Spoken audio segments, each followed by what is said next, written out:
தைப்பூச திருவிழாவை முன்னிட்டு நேற்று பத்துமலைக்கு வருகை புரிந்த அன்வார் அந்த வருகை குறித்து தமது முகநூலில் பதிவிட்டுள்ளார். வெள்ளிக்கிழமை தொழுகையை நிறைவு செய்த பின்னர் பத்துமலை ஸ்ரீ சுப்பிரமணிய சுவாமி ஆலய வளாகத்திற்கு அதிகாரப்பூர்வமாக தாம் சென்றதாக குறிப்பிட்டுள்ள அன்வார், இந்த வருகையின் நோக்கம் ஞாயிற்றுக்கிழமை நடைபெறவுள்ள தைப்பூச விழாவை முன்னிட்டு வருகை தரும் பக்தர்கள் மற்றும் பொதுமக்களின் பாதுகாப்பு, தூய்மை மற்றும் வசதி அம்சங்கள் உரிய முறையில் கவனிக்கப்படுகின்றனவா என்பதை நேரில் பார்வையிடுவதற்கும் ஆகும் என்று குறிப்பிட்டுள்ளார்.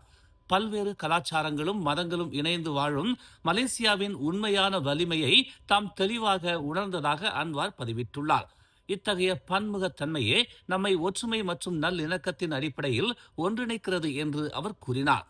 இன மத வேறுபாடுகளை பயன்படுத்தி வெறுப்பு, பிளவு மற்றும் சந்தேகங்களை விதைக்கும் எந்த முயற்சிகளையும் நாம் உறுதியாக நிராகரிக்க வேண்டும் என்று அவர் சுட்டிக்காட்டினார். ஆலய நிர்வாகத்தினர், இந்து பக்தர்கள் மற்றும் வருகையாளர்கள் அளித்த மிகவும் அன்பான வரவேற்புக்கு மனப்பூர்வமான நன்றியை தெரிவித்துக் கொள்வதாக அன்வார் கூறினார். இந்த ஆண்டு தைப்பூசம் அனைத்து இந்து பக்தர்களுக்கும் மகிழ்ச்சி, நலன் மற்றும் மன அமைதியை கொண்டு வர வேண்டும் என்று தாம் இறைவனை வேண்டுவதாக அவர் பதிவிட்டுள்ளார். பத்துமலை ஸ்ரீ சுப்பிரமணிய சுவாமி ஆலயத்தில் மின் படிக்கட்டுகள் அமைக்கும் திட்டம் தொடர்பான சர்ச்சைகள் ஜூலை மாதத்திற்குள் தீர்வு காணப்படும் என்றும் அதன் பின்னர் திட்டம் நடைமுறைப்படுத்தப்படும் என்றும் ஸ்ரீ மகா மாரியம்மன் ஆலய தேவஸ்தானத்தின் தலைவர் ஆர் நடராஜா தெரிவித்துள்ளார். பத்துமலையில் நடைபெறும் தைப்பூச விழாவை ஒருங்கிணைக்கும் பொறுப்பையும் வகித்து வரும் நடராஜா, இவ்விவகாரத்தில் எஞ்சியுள்ள தடைகள் முழுக்க தொழில்நுட்ப ரீதியானவை மட்டுமே என்றும் அவை சில மாதங்களுக்குள் தீர்க்கப்படும் என்றும் ஸ்லாங்கூர் மந்திரி பசார் அமருதீன் ஷாரி உறுதி அளித்துள்ளதாக கூறினார்.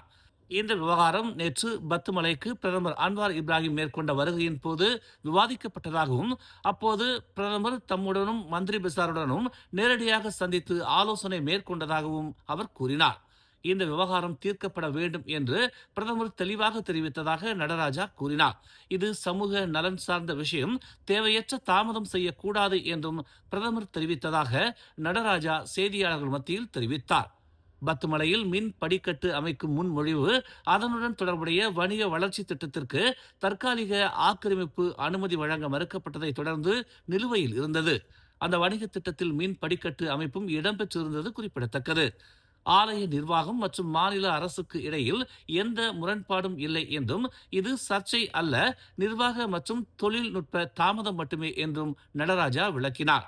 இது ஒரு சிறிய தொழில்நுட்ப விஷயம்தான், ஆனால் சிலர் இதை பெரிய பிரச்சனையாக மாற்றிவிட்டனர் என கூறிய அவர், தற்போது விவகாரம் தீர்வு காணப்பட்டுள்ளதால் பொதுமக்கள் ஊகங்களை தவிர்க்க வேண்டும் என்றும் அவர் கேட்டுக்கொண்டார். மேலும் ஆலயம் நீதிமன்ற உத்தரவின் கீழ் செயல்பட்டு வருவதால் சில நிர்வாக நடவடிக்கைகள் சிக்கலாக இருந்ததாகவும் அவர் குறிப்பிட்டார். இதனை பிரதமர் புரிந்து கொண்டு மந்திரி பசாரிடம் தெரிவித்ததாகவும் இருவரும் இணைந்து தீர்வு காண ஒப்புக்கொண்டுள்ளதாகவும் நடராஜா கூறினார். இந்திய சமூகத்திற்கும் பத்துமலை ஆலயத்திற்கும் பிரதமர் அன்வார் இப்ராஹிம் தொடர்ந்து வழங்கி வரும் ஆதரவுக்கு நன்றியை தெரிவித்துக் கொண்ட நடராஜா, சமீபத்தில் ஆலய வளர்ச்சிக்காக கூடுதலாக 10 லட்சம் ரிங்கிட் நிதி ஒதுக்கீட்டை பிரதமர் அங்கீகரித்ததாகவும் கூறினார். சமூக வருகை அனுமதி பத்திரமான சோசியல் விசிட் பாஸை தவறாக பயன்படுத்தி மலேசியாவில் பணியாற்றியதாக 2025ஆம் ஆண்டு மற்றும் ஜனவரி மாதத்தின் மையப்பகுதி வரை சுமார் 55,000 வெளிநாட்டவர்களுக்கு எதிராக அமலாக்க நடவடிக்கை மேற்கொள்ளப்பட்டுள்ளதாக நாடாளுமன்றத்தில் அறிவிக்கப்பட்டது. இந்த தகவலை நேற்று நடைபெற்ற அமைச்சரவை கூட்டத்தில் உள்துறை அமைச்சர் சைஃபுடின் நசுத்தியோன் இஸ்மாயில் வெளியிட்டதாக அரசின் பேச்சாளர் ஃபாமி ஃபாஜில் தெரிவித்துள்ளார். மொத்த எண்ணிக்கையில் 2024ஆம் ஆண்டில் 51,100 வழக்குகள் பதிவாகியுள்ளன. 2025ஆம் ஆண்டு ஜனவரி மையப்பகுதி வரை 3,691 வழக்குகள் பதிவாகி உள்ளதாக தெரிவிக்கப்பட்டுள்ளது. சமூக வருகைக்காக அனுமதி பெற்றிருந்தாலும் அதை பணியாற்றுவதற்காக தவறாக பயன்படுத்தும் வெளிநாட்டவர்களுக்கு எதிராக கடுமையான அமலாக்க நடவடிக்கைகள் மேற்கொள்ளப்பட வேண்டும் என்று பிரதமர் வலியுறுத்தியுள்ளதாக ஃபாமி ஃபாஜில் தெரிவித்தார். பார்வையிடுதல் அல்லது சுற்றுலா நோக்கத்திற்காக நுழைந்திருந்தாலும் அவர்கள் பணியில் ஈடுபட்டுள்ள கூறுகள் கண்டறியப்பட்டுள்ளதாக நேற்று நடைபெற்ற வாராந்திர செய்தியாளர் சந்திப்பில் ஃபோமி இதனை தெரிவித்தார். பத்து பகாட் தமாண்டாமாய் 2 பகுதியில் உள்ள வாடகை வீட்டில் தனது காதலியை கொலை செய்ததாக சந்தேகிக்கப்படும் நபர் மணிக்கட்டுகள் மற்றும் கழுத்தில் கடுமையான காயங்களுடன் மிகவும் கவலைக்கிடமான நிலையில் கண்டுபிடிக்கப்பட்டார். சந்தேக நபருக்கு ஏற்பட்ட காயங்கள் அவர் கண்டுபிடிக்கப்படுவதற்கு சில நாட்களுக்கு முன்பே ஏற்பட்டிருக்கலாம் என நம்பப்படுவதாக பத்து பகாட் மாவட்ட காவல்துறை தலைவர் ஷாருல் அன்வார் முஷாடாட் அப்துல் ஷானி தெரிவித்தார். வீட்டிற்குள் நுழைந்த போது சந்தேக நபர் கடுமையாக காயமடைந்த நிலையில் காணப்பட்டார். கடந்த சில நாட்களுக்காக வீட்டிற்கு திரும்பவில்லை என தெரிவிக்கப்பட்டிருந்த 41 வயதுடைய பெண் அந்த வீட்டிற்குள் உயிரிழந்த நிலையில் கண்டுபிடிக்கப்பட்டார். ஆரம்பகட்ட விசாரணையில் அதிகாலை நேரத்தில் தலையணையை முகத்தில் அழுத்தியதால் அவர் உயிரிழந்திருக்கலாம் என்று சந்தேகிக்கப்படுகிறது. கடந்த செவ்வாய்க்கிழமை இந்த கொலை நிகழ்ந்திருக்கலாம் என்றும் நேற்று அதிகாலை 1 மணி அளவில் காவல்துறை வீட்டில் சோதனை மேற்கொண்ட போது உடல் கண்டுபிடிக்கப்பட்டதாகவும் போலீசார் தெரிவித்தனர். இதனை அடுத்து 44 வயதுடைய சந்தேக நபர் கைது செய்யப்பட்டார். அவருக்கு கழுத்து மற்றும் இடது கையில் ஏற்பட்ட காயங்கள் தானே ஏற்படுத்திக் கொண்டவை என சந்தேகிக்கப்படுகிறது. வீடு உள்ளிருந்து பூட்டப்பட்டிருந்ததால் தீயணைப்புத் துறையினரின் உதவியுடன் முன்பக்க கதவை உடைத்து காவல்துறை உள்ளே நுழைந்ததாக ஷாருல் அன்வார் முசாதத் தெரிவித்தார். கடந்த 3 நாட்களாக பாதிக்கப்பட்ட பெண்ணை தொடர்பு கொள்ள முடியவில்லை என்று அவரது குடும்பத்தினர் புகார் அளித்திருந்தனர். கதவை திறந்த போது ஒரு அறையில் படுக்கையில் அப்பெண்ணும் சந்தேக நபரும் அருகருகே கிடந்தனர் என்று அவர் கூறினார். பத்து பகாட் சுல்தானா நோரா இஸ்மாயில் மருத்துவமனை மருத்துவ அதிகாரிகள் மேற்கொண்ட பரிசோதனையில் அந்த பெண் ஏற்கனவே உயிரிழந்தது உறுதி செய்யப்பட்டது.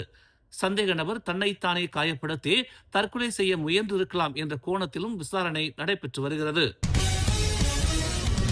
உடம்பு பிடி மையத்துடன் தொடர்புடைய ஊழல் குற்றச்சாட்டுகள் தொடர்பாக 4 அமலாக்க அதிகாரிகளும் ஓய்வு பெற்ற ஒரு அமலாக்க அதிகாரியும் மலேசிய லஞ்ச ஊழல் தடுப்பு ஆணையமான MACC-யினால் கைது செய்யப்பட்டுள்ளனர். அந்த உடம்பு பிடி மைய நிறுவனத்தின் செயல்பாடுகளை எளிதாக்கவும் வெளிநாட்டு தொழிலாளர் அனுமதி பெறும் நடவடிக்கைகளில் தளர்வு வழங்கவும் லஞ்சம் பெற்றதாக 5 பேரும் சந்தேகிக்கப்படுகின்றனர். 30 முதல் 60 வயதுக்கு உட்பட்ட அந்த 5 சந்தேக நபர்கள் நேற்று மாலை MACC தலைமையகத்தில் வாக்குமூலம் அளித்த பின்னர் கைது செய்யப்பட்டனர். இதில் 3 அதிகாரிகளும் ஓய்வு பெற்ற நபரும் பிப்ரவரி 2ஆம் தேதி வரை காவலில் வைக்கப்பட்டுள்ளனர். மற்றொரு சந்தேக நபர் MACC-யின் ஜாமீனில் விடுவிக்கப்பட்டுள்ளார்.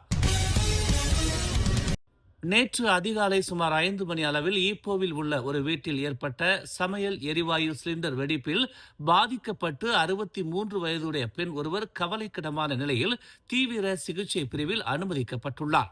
வீட்டின் சமையலறையில் எரிவாயு சிலிண்டரின் வால்வை மூட முயன்ற போது இந்த விபத்து ஏற்பட்டதாக ஈப்போ மாவட்ட காவல்துறை தலைவர் அபாங் சைனால் அபிடின் அபாங் உமாட் தெரிவித்தார். வீட்டில் கடும் எரிவாயு வாசனை உணரப்பட்டதை தொடர்ந்து பாதிக்கப்பட்ட பெண்ணின் மகள்களில் ஒருவர் தாயையும் இளைய சகோதரியையும் எழுப்பி வீட்டை விட்டு வெளியேறுமாறு கேட்டுக்கொண்டதாக அவர் கூறினார். அவர்கள் வீட்டை விட்டு வெளியேற தயாராக இருந்தபோது அந்த பெண் சமையலறைக்கு சென்று எரிவாயு சிலிண்டர் வால்வை மூட முயன்றார். அந்த நேரம் திடீரென வெடிப்பு ஏற்பட்டதில் அவரது முகம் மற்றும் உடல் முழுவதும் தீக்காயங்கள் ஏற்பட்டதாக அபாங் சைனால் அபிடின் கூறினார்.